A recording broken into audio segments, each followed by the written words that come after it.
पाकिस्तान तहरीक इंसाफ के चेयरमैन इमरान खान और साबिक वज़ीर आज़म ये कहते हैं कि जहांगीर तरीन और अलीम खान दोनों रहनुमाओं की पार्टी के लिए बहुत जद्दोजहद है। दोनों 11 साल पहले पार्टी में आए। जहांगीर तरीन पर चीनी कमीशन बनाने पर इख्तलाफात शुरू हुए, जबकि अलीम खान रावी पर 300 एकड़ अराजी लेकर उसको कानूनी करार दिलवाना चाहते थे। अलीम खान पर नैब के भी केसेस थे, जबकि उनका नाम पेंडोरा पेपर्स में भी आया था। उन्होंने कहा कि इन दोनों के लिए करप्शन अहमियत रखती है, इसलिए ये लोग नून लीग के साथ जाकर बैठ गए हैं। अलीम खान ने इमरान खान को चैलेंज देते हुए कहा है कि मेरे और जहांगीर तरीन के साथ इमरान खान टीवी पर मनाजरा कर लें, आपके पास जो कुछ है बता दें, हम भी हकायक बताएंगे। अलीम खान ने कहा कि इमरान खान ने इल्ज़ाम लगाया कि अलीम खान 300 एकड़ ज़मीन लीगलाइज करवाना चाहता था। ये सोसाइटी 2010 में भी मेरे पास थी। 2010 से आज तक ये सोसाइटी मेरे पास मौजूद है। मेरे पास 300 एकड़ नहीं 3000 एकड़ ज़मीन है। अभी आपको इस्लामाबाद बराह रास्त लिए चलते हैं। पीटीआई के रहनुमा फवाद चौधरी इस वक्त न्यूज़ कॉन्फ्रेंस कर रहे हैं कि जी हम आराम से केसेस जो हैं वो सुनेंगे, इसकी कोई तुक समझ नहीं आती। आपने आज नोटिस दिए हैं, कल आप उनका हाजिरी का और वोट का रिकॉर्ड मंगवा लें। इन तमाम लोगों ने जो 25 अरकान हैं, इन्होंने वोट जो हैं वो दिए हैं PMLN के उम्मीदवार को इस इलेक्शन में। बड़ी सीधी बात है, इन सब ने अपने जो नशिस्तें हैं वो उनको डी नोटिफाई आपने करना है, इन सब ने घर जाना है। जब ये 25 लोग घर चले जाते हैं तो उसके बाद पंजाब में किसी भी जमात के पास 186 की फिगर जो है वो नहीं है। उसमें जो PTI की है और PMLQ और PTI मिल के 176 के करीब जो है 176-77 के करीब रह जाएंगे, और जो दूसरी PMLN है वो तकरीबन 170-71 के पास रह जाएंगे। सो ये जो एक इस वक्त तो जो एक सो कॉल्ड ये जो वहाँ पे एक chief minister world prime minister हुकूमत चल रही है, उसका वो सिर्फ एक जो है वो एक आप समझिए कि कच्चे धागे से बंधी हुई वो हुकूमत है, और कोई आदमी जो है इसके ऊपर तैयार ही नहीं है कि कोई जिम्मेदारी लेने को। सबसे बड़ा सूबा इतने बड़े इंतज़ामी बहरान का शिकार है और हमें यहाँ पे किसी को परवाह ही नहीं है। वो कहते हैं कि हम मंगल को देखेंगे, बुध को देखेंगे और आराम से हम फैसले करेंगे। सो मेरी नज़र में इस वक्त जो पंजाब का इंतज़ामी बहरान है उसका फौरी नोटिस लेने की ज़रूरत है और उस पर आगे बढ़ने की ज़रूरत है।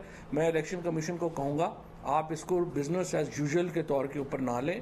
इस केस की समाअत जो है वो आपने मंगल को डाली है, इसकी आप कल समाअत करें, कल परसों इसकी समाअत करें और पंजाब में आप ख़त्म करें इस मामले को।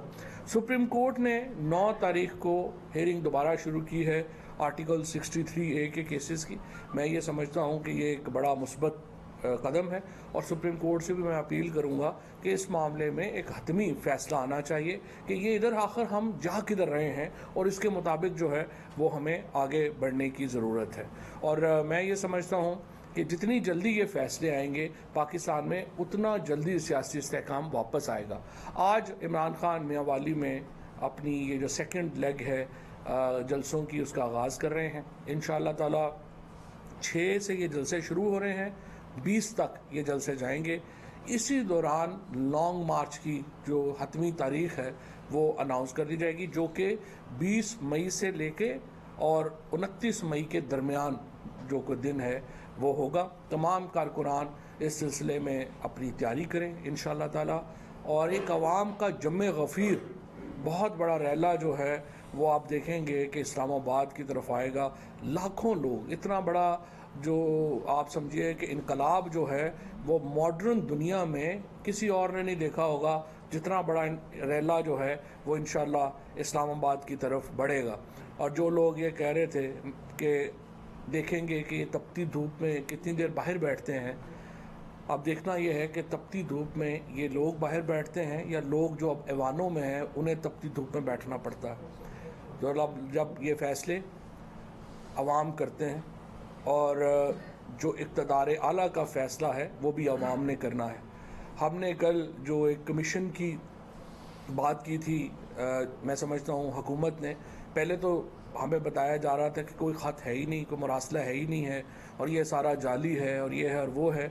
लेकिन कल मिस इन्फॉर्मेशन ने जो प्रेस कॉन्फ्रेंस की उसमें उन्होंने तस्लीम किया कि ना सिर्फ ये कि एक मरासला मौजूद है, उसकी हकीकत मौजूद है, लिहाजा उसके ऊपर उन्होंने कहा कि हम अपनी मर्ज़ी का कमीशन बनाएंगे। वो ज़ाहिर है हमने उसको मुस्तरद किया और हम जुडिशल कमीशन जो है इसके ऊपर चाह रहे हैं। मुझे उम्मीद है इस हफ्ते चीफ जस्टिस पाकिस्तान इस ज़िमन में भी अपना कोई फ़ैसला लेंगे और उन्हें लेना चाहिए, क्योंकि एक बहुत ही अहम मसला है कि किस तरीके से एक हुकूमत को पाकिस्तान में तब्दील किया गया।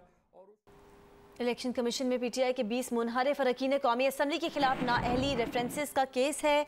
पीटीआई के 20 मुनहरिफ अरकान ने जवाब जमा करवा दिए हैं। पीटीआई के वकील ने इलेक्शन कमीशन से वक्त मांग लिया है। पीटीआई वकील फैसल चौधरी का कहना है कि हमें जवाब का जायजा लेने का वक्त दिया जाए। हमें तो लग रहा था कि मुनहरिफ अरकान के वकला वक्त मांगेंगे। चीफ इलेक्शन कमिश्नर ने यह कहा। इलेक्शन कमीशन की कल फरीकैन को दलाल देने की हिदायत, केस की समाअत कल तक मुलतवी कर दी। कल दोनों फरीकैन के दलाल सुनेंगे। चीफ इलेक्शन कमिश्नर ने कहा 14 मई तक कमीशन ने फैसला करना है। मेंबर बलोचिस्तान शाह मोहम्मद जतोई ने कहा मंगल तक हर सूरत दलाल मुकम्मल कर लें ताकि फैसले के लिए वक्त मिल सके।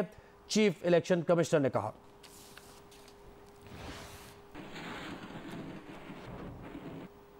पीटीआई चेयरमैन इमरान खान के चीफ इलेक्शन कमिश्नर के खिलाफ मुतनाज़ बयानात पर पैमरा की जानिब से इमरान खान की तकरीर का स्क्रिप्ट इलेक्शन कमीशन को मौसूल हो गया है। ज़राए के मुताबिक इलेक्शन कमीशन ने तकरीर का जायजा लेने के लिए इजलास तलब कर लिया है। जायजे के बाद इलेक्शन कमीशन इमरान खान को नोटिस जारी करने या ना करने का फैसला करेगा। इमरान खान ने पेशावर जलसे में चीफ इलेक्शन कमिश्नर के खिलाफ मुतनाज़ बयान दिया था। वफाकी वज़ीर शहरी रहमान ने कहा है कि पीटीआई ने गैर मुल्की मरासले पर कमीशन के क़याम का फैसला मुस्तरद कर दिया। पीटीआई जिस अदलिया पर गालम गलोच कर रही है उसके कमीशन पर कैसे एतबार करेंगे। शहरी रहमान ने कहा कि तहरीक इंसाफ के रहनुमा और कारकुन अदलिया को निशाना बना रहे हैं। पीटीआई इलेक्शन कमीशन की तरह कल को अदलिया पर जानिबदारी का इल्ज़ाम लगाकर सियासत करेगी। शहरी रहमान ने कहा कि हमें पूरा यकीन है पीटीआई अदलिया के बनाए कमीशन का फैसला भी तस्लीम नहीं करेगी। कमीशन और तहकीकात से भागने का मकसद इस मामले पर सियासत करते रहना है। तहरीक इंसाफ को मालूम है कि कमीशन की इंक्वायरी में उनका बयानिया ख़त्म हो जाएगा।